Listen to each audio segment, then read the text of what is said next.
edition of Raw Intuition Inside Scoop. We've got an amazing healing story for you today, and our guest is Lourdes Cologne, and she battled Hodgkins lymphoma.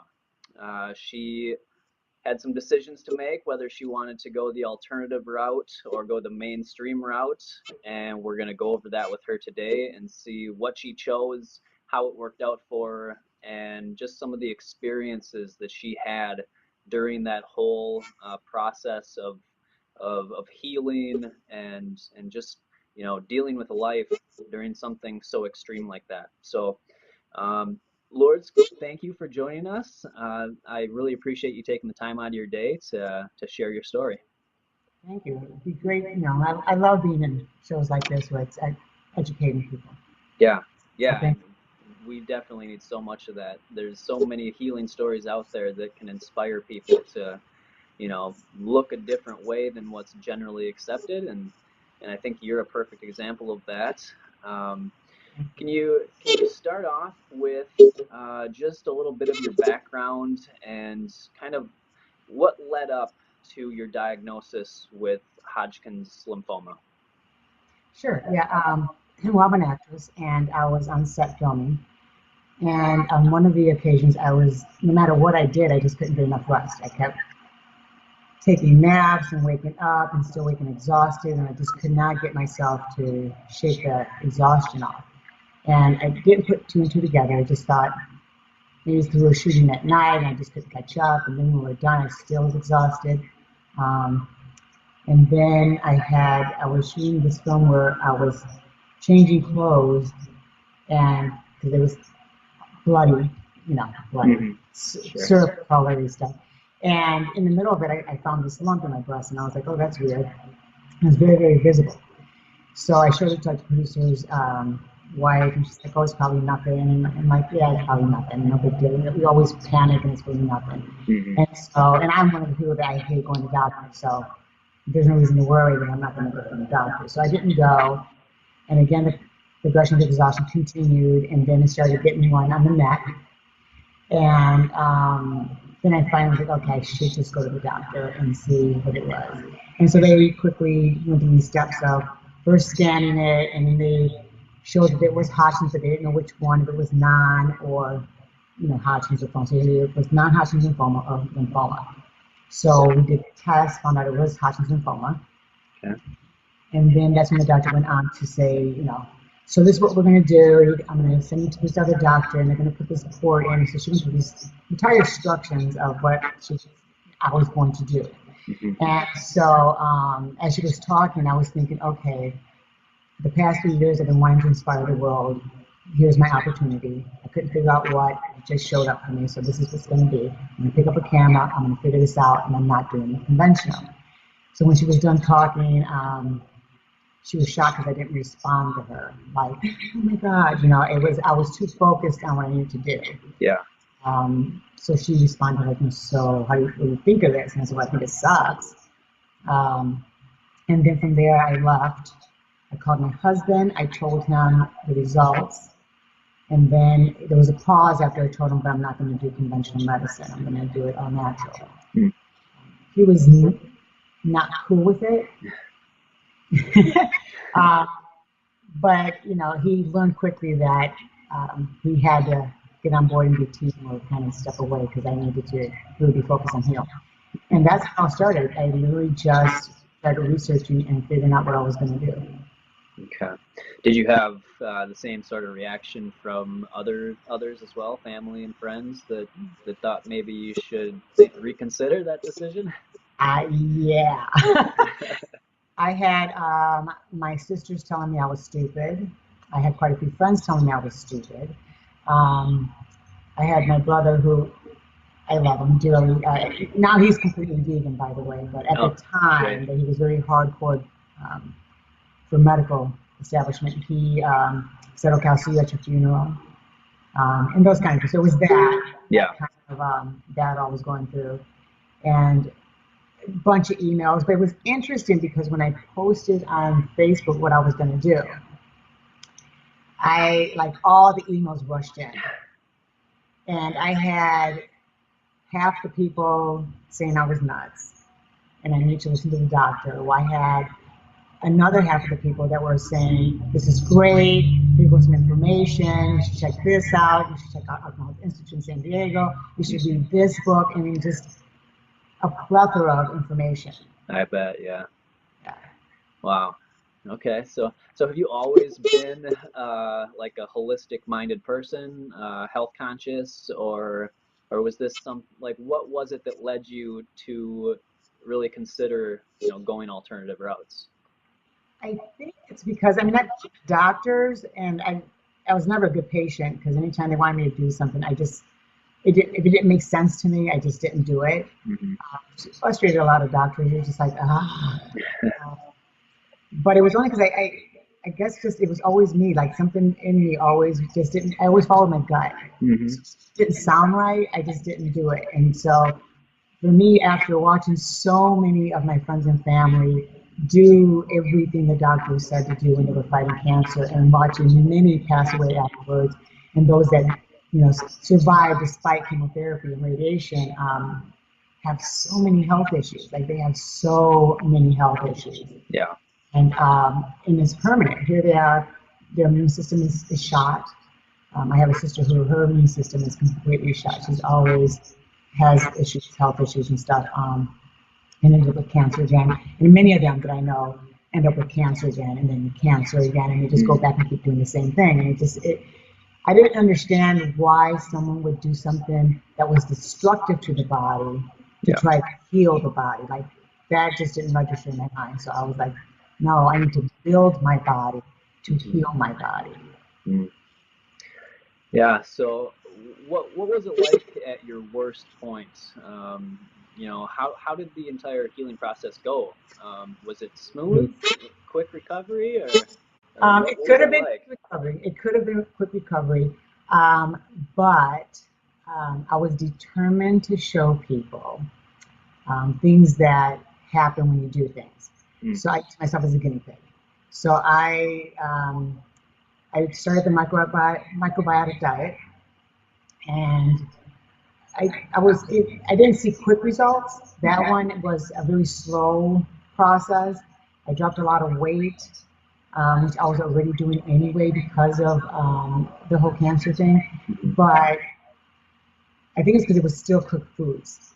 So my body still had to use a lot of its energy to break down this cooked food and use up my enzymes.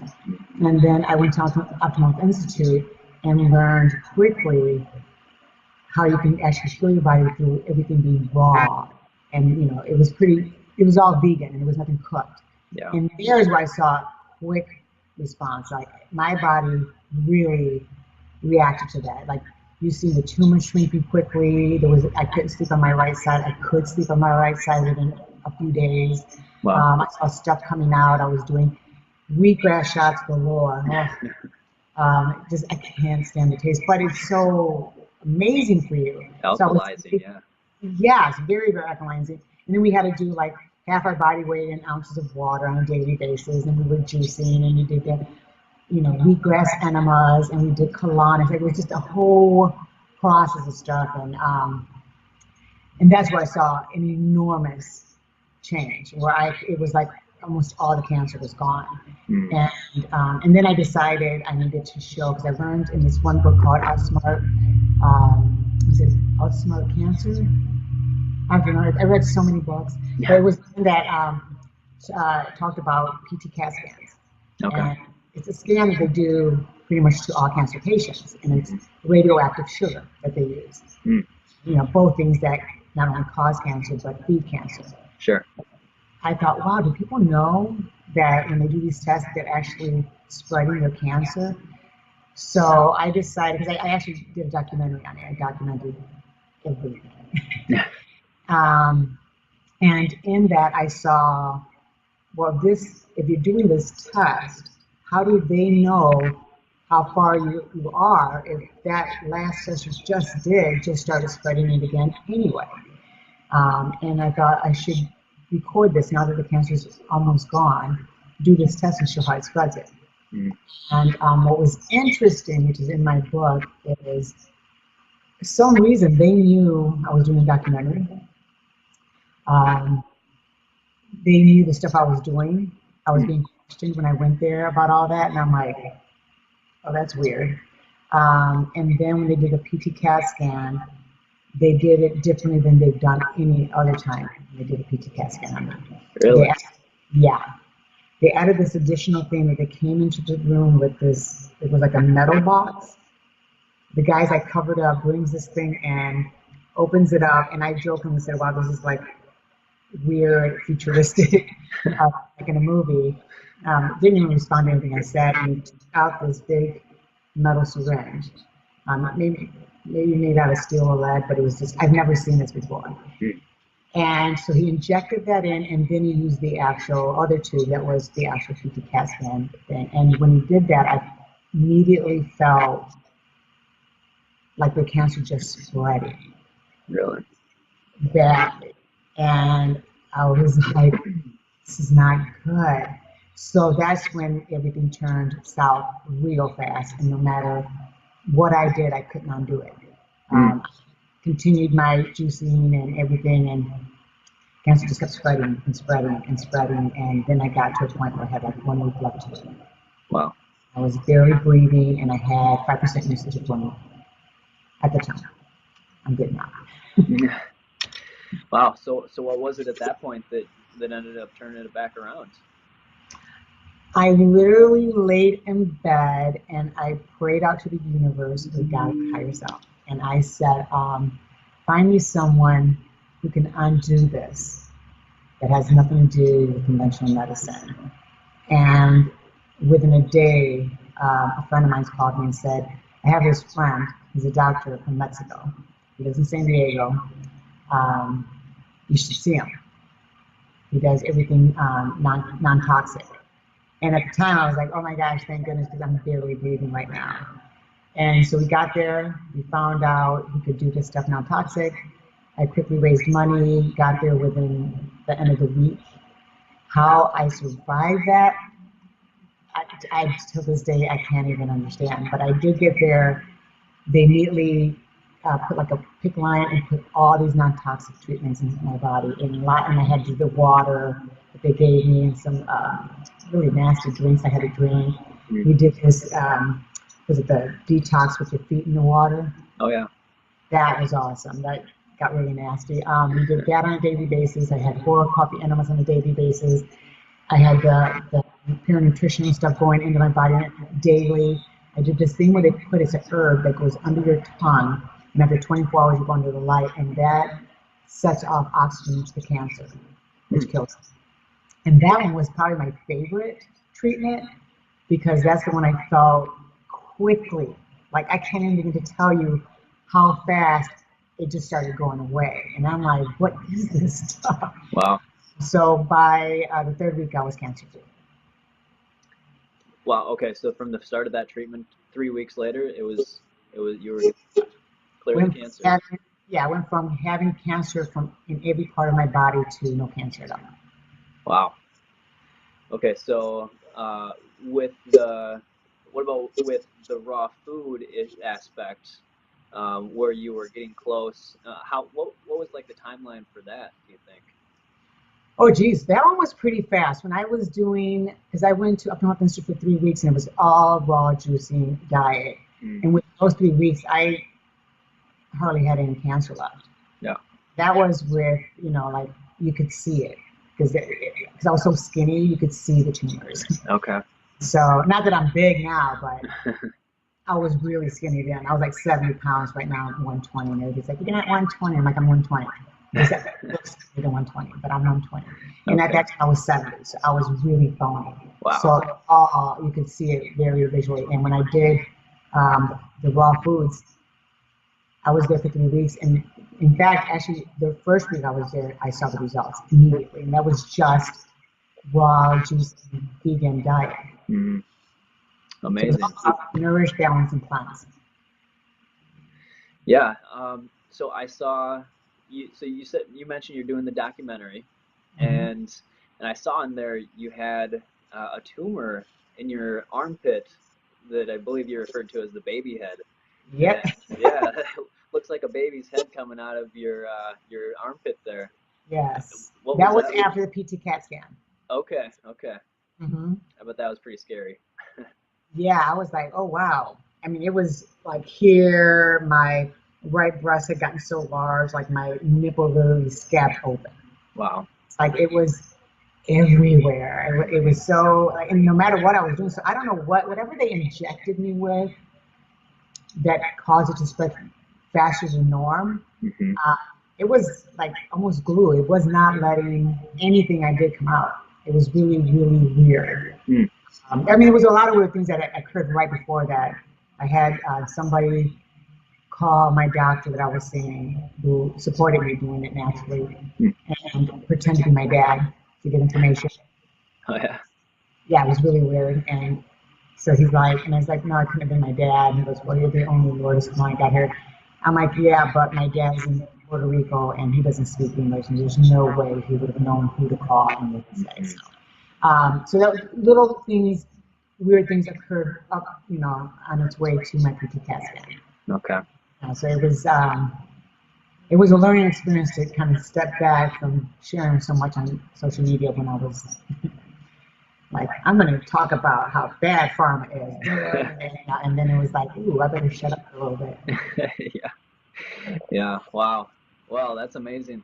So what is the reaction now from the doubters that were persuading you not to do this in the beginning? Well, it's funny because a couple of my siblings know what I did to turn it around, and the others didn't, because when I got back, when I got back from Mexico without cancer, I did have an opening in the lung, so it was causing me to drown from the inside out. Mm. And the doctor in Mexico said, well, if you do 3 light treatments of chemo, it'll seal it because it scars the inside. It doesn't just scar like the outside of the body, it actually scars your organs inside. Okay. He said, even though it's bad, he said, for you, that would be a good thing because it would seal your lung. Hmm. And I'm like, you've got to be kidding me. I'm like, I don't want to do something that's going to cause future cancer. And he said, well, no. Then once you do that and you scar it, then you just come back and we'll clean you out. So you don't have to worry about that. I'm like, oh my gosh, I just don't want to do it. So it took me a bit because I just really couldn't get myself to do it. And so then me and my husband realized, he said, well, it's not getting better, because they had a tube. You see in the documentary where they're just taking fluid out. Yeah. Well, I can't go around with a tube and a machine. Right. So the only way I had to do it was literally just go in and do that. So he's like, well, let's go to the US, and my insurance will cover it. You just don't tell me you don't have cancer anymore. Mm-hmm. The problem is that they were going to give me what they thought I needed, which was a high dose. Mm. I'm going to do the 3 light treatments that the doctor in Mexico has suggested. And I couldn't tell them that I didn't no longer have cancer, because then they wouldn't have done it. Sure. So me and my husband, my daughter had to go there, like, if nothing was still the same. And I signed, and because they gave me such a high dose, my body shut down and went into a coma. Oh, wow. And so, but the coma was interesting because I was aware of everything while everybody was panicking. I wanted to tell everybody I'm so okay. I was out of this, but I couldn't speak to them, which is kind of frustrating. Mm. But so I did come out of that. So my family that saw that, they assumed that I still had cancer. The ones that know I didn't were my other 2 sisters who actually watched the documentary. The other ones who didn't have no clue other than what they're seeing there. So once they read the book and see the documentary, they'll be like, it was already gone. And so the ones that do know, they're totally, in fact, they're the ones that bombard me with, so-and-so's son has cancer. Can you talk to them? Can you tell them what they can do? Yeah. And so it's been my life where everybody else who knows contacts me, and then I give them kind of the stuff, and they do it, and it's kind of cool to get the answers back if they're back now to cancer-free. And so that's been a rewarding experience. Yeah. Yeah, it's amazing how our struggles become blessings to help others and just show them a different way that a lot of people just don't know about. So that's amazing. Yeah. And there's so many things out there. It's not like just one thing. I Yeah. mean, diet is the first thing. But on top of diets, there's these other elements and nutrients that the planet gives us. Sure. That when you just add extra of that, Mhm. it kind of just gets to the root of the stuff and takes it, turns it around. Yeah. Yeah. So for people out there that are struggling with similar issues, what would your advice be to them as far as how, what the next step should be, how to find somebody that they can trust and just find different modalities that might be able to help them? Well, I would say, I mean, really do your research. Educating is so, so important. I would also say that this is what I personally would do, is I would take out everything that's in a box, bag, or can. I wouldn't touch it. Even if it says organic, I just wouldn't touch it. Yeah. And I would stick to all produce. I would make sure it's all organic to avoid any genetically modified foods. I would stay away from anything that's artificial, anything. If it's artificial, it shouldn't be in the body. You want real. I would stick to raw, definitely, because you need the live enzymes. You don't want to use up the energy in your body. Let that energy be used to healing instead of breaking down foods that are dead foods. It's live, it's what you want to do. I would avoid, if it were me, complete animal products. It's very acidic, and your body doesn't need acidic already, especially if you have cancer or, from the blink, any kind of disease. It's already acidic. It got you to that point, so you want to take out acidic foods. You really want to stick to really alkaline foods, and that would be your fruits and your veggies. I cut down on a lot of fruits if I'm fighting cancer, which I did, but I was heavy on berries. Okay. Strawberries, blackberries, raspberries, berries. Yeah. I had tons and tons of that. That was really, really delicious. That was my sweet tooth.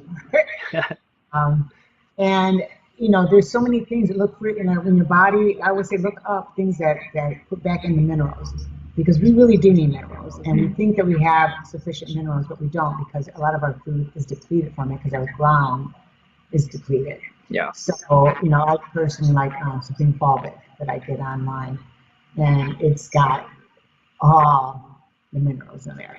And it's funny because when you take it, you notice immediately a difference. Like you can tell you're definitely lacking something. Yeah. So I would suggest that, read the China study, watch the documentary called What Health, which is on Netflix. Yeah. There's a book called Kill Cancer, Not People. That was one of my very first books I read. Okay. That has a list of things you can do. And that was fun because I tried them all, and it was correct. It was like everything I was doing, I was improving. So, and then listen to your body. When you're trying something and you see that you're feeling better, that makes sense. And when you're juicing and you go through the detox, you're going to feel crappy because you're removing so much junk. Right. But you'll notice that by on the half of the third day, there's this 180 your body does, and you just you feel amazing. So I would just suggest really educate, talk with others who have done it. That's the first thing I did, is I talked to a lot of people who had fought cancer naturally, and it didn't matter which one, because it's just about building up your immune system and turning things around, and turning that cancer cell back to health and getting rid of the cancer stem cell. So ask a lot of the people that have fought it. Oh, and watch the Global Quest, The Truth About Cancer. I don't know if you guys seen The Truth About Cancer. It's a docu-series. Yeah. That's so informative, and you get so many people that have also fought cancer and different types of cancer and the different things, that you find out which one really clicks with you. Awesome. So the documentary that you have on the story, it's called Create Option C. Is that correct? Yes. And when will that be available for people to see? Hopefully in 2018, because one of the things we did, and it's won a few awards, we went to film festivals, is we didn't put certain things in it because of the weird stuff that was occurring. Okay. Play safe. Yeah. Now that our book is going to be coming out, and it's all going to be out on everything that occurred. we're going to add those parts into the documentary, including the medical records. Because that way, if somebody says, "But no, you did chemo and and it's like we're going to show the documents showing there was no cancer. We're going to make sure we add all of that so that it solidifies what we're talking about. So no one comes up with anything. It's like, nope, sorry. Yeah. But we didn't add it in the beginning because it did get a little scary. Sure. So we just left those things out. Okay. Great. And where can people find more about you? Do you have a website or where people can maybe contact you or anything like that? Yeah. You can get me on Facebook, which is Lourdes Cologne, or on my fan page, which is Lourdes Reynolds. I do have also Create Option C website, which is www.createoptionc.com. I have information on there, and that once the documentary book is out, it will also be on there, letting everyone know that it's ready to be seen and shown and read. Great. And then you have some movies and TV series coming out in the near future? Oh, yes. You want to mention those? Yeah, we did a movie this past summer, and it's in post-production right now, called Lost Souls. Lost Soul is based on a true story, and which is interesting. I found out that a lot of children whose parents are very, very, very religious and think their kids are possessed have cost them their lives. And this is one of the stories of one of the boys. They switched a little bit, and what they did is instead of being a little boy, they made it a little girl. But the torture that this child went through is horrible. So it's putting an awareness about that, which is kind of cool because I like doing films that kind of share info on people that's what's going on in the world and how to prevent those things. And then I have a TV series that I'm going to play lead in, and it's a TV series called Fly. You can look it up on IMDb. I won't drop names, but there's a great list of actors, producers, and directors that are on board with it. That's going to be shot in Atlanta, and so I may be living there for a little bit next year. And then I'm producing another TV series called Blood of the Queens, and I'm meeting this week with one of the producers to do it on their network. And yeah, I've been keeping busy, still producing and acting. Very cool. All right. Well, again, thank you for taking time to share this information. I know it's going to help a lot of people. And guys, definitely go check out her website. We'll put all the links that you mentioned down below. And we will see you guys in the next video. Always follow your raw intuition. Yes.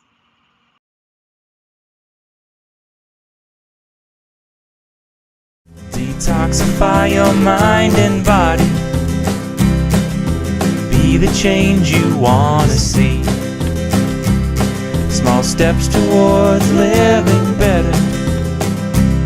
Small steps to where I want to be.